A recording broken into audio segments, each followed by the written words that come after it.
The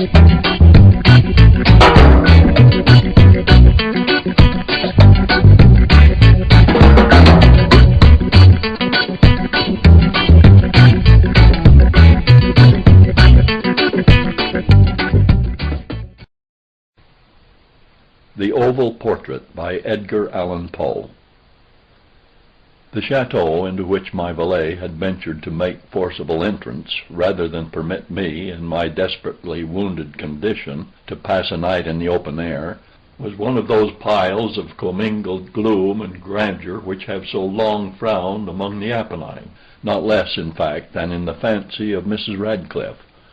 To all appearance it had been temporarily and very lately abandoned. We established ourselves in one of the smallest and least sumptuously furnished apartments. It lay in a remote turret of the building. Its decorations were rich, yet tattered and antique.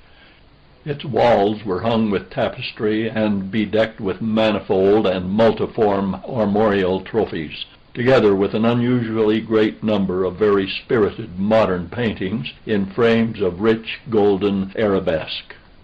In these paintings, which depended from the walls not only in their main surfaces, but in very many nooks which the bizarre architecture of the chateau rendered necessary, in these paintings my incipient delirium perhaps had caused me to take deep interest, so that I bade Pedro to close the heavy shutters of the room, since it was already night, to light the tongues of a tall candelabrum which stood by the head of my bed, and to throw open far and wide the fringed curtains of black velvet which enveloped the bed itself.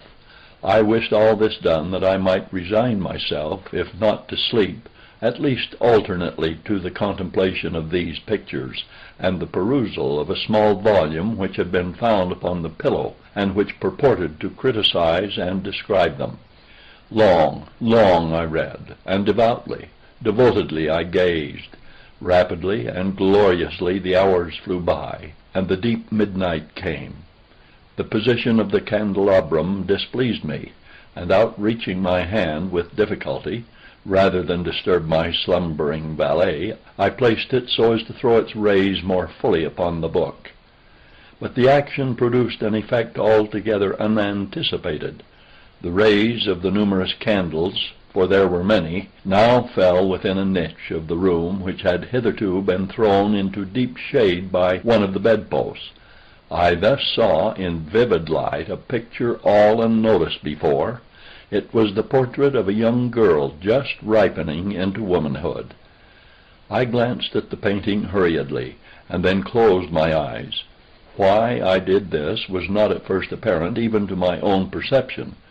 But while my lids remained thus shut, I ran over in my mind my reason for so shutting them. It was an impulsive movement to gain time for thought, to make sure that my vision had not deceived me, to calm and subdue my fancy for a more sober and more certain gaze. In a very few moments I again looked fixedly at the painting. That I now saw aright I could not and would not doubt, for the first flashing of the candles upon that canvas had seemed to dissipate the dreamy stupor which was stealing over my senses, and to startle me at once into waking life. The portrait, I have already said, was that of a young girl. It was a mere head and shoulders, done what is technically termed a vignette manner, much in the style of the favorite heads of Sully. The arms, the bosom, and even the ends of the radiant hair melted imperceptibly into the vague yet deep shadow which formed the background of the whole. The frame was oval, richly gilded and filigreed in Moresque. As a thing of art nothing could be more admirable than the painting itself, but it could have been neither the execution of the work nor the immortal beauty of the countenance which had so suddenly and so vehemently moved me.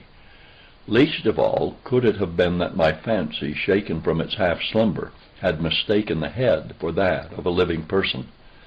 I saw at once that the peculiarities of the design of the vignetting and of the frame must have instantly dispelled such idea, must have prevented even its momentary entertainment.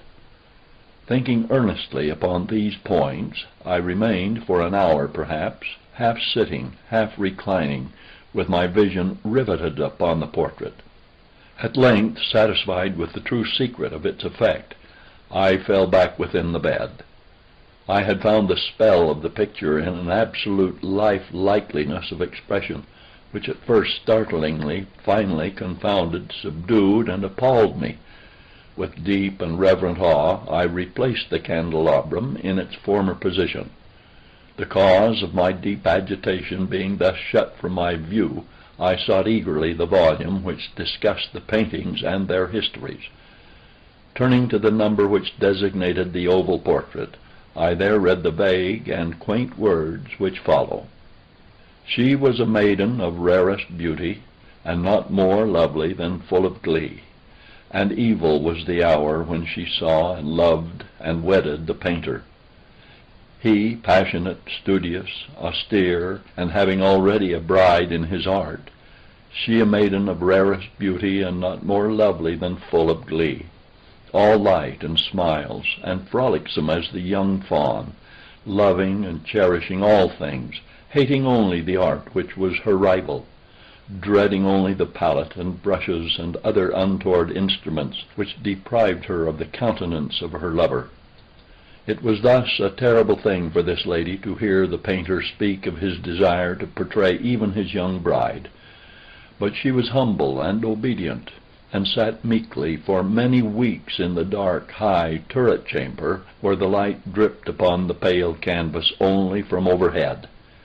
But he, the painter, took glory in his work, which went on from hour to hour, and from day to day; and he was a passionate and wild and moody man, who became lost in reveries, so that he would not see that the light which fell so ghastly in that lone turret withered the health and the spirits of his bride, who pined visibly to all but him.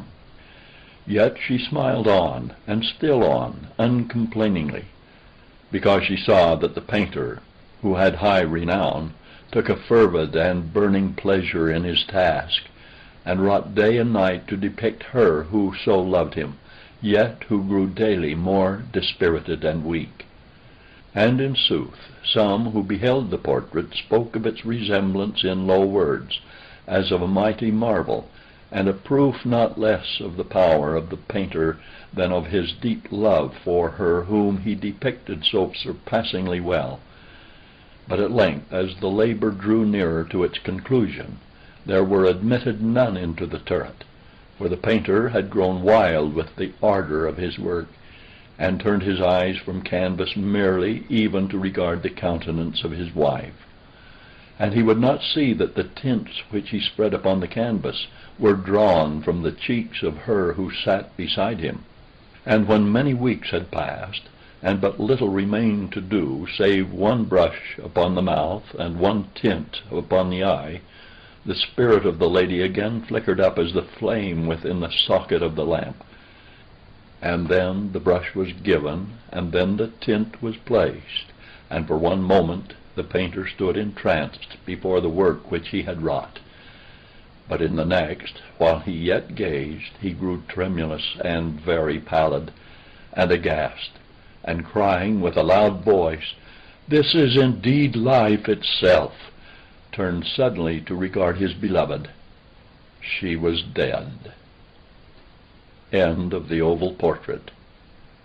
Recording by Ralph Snelson.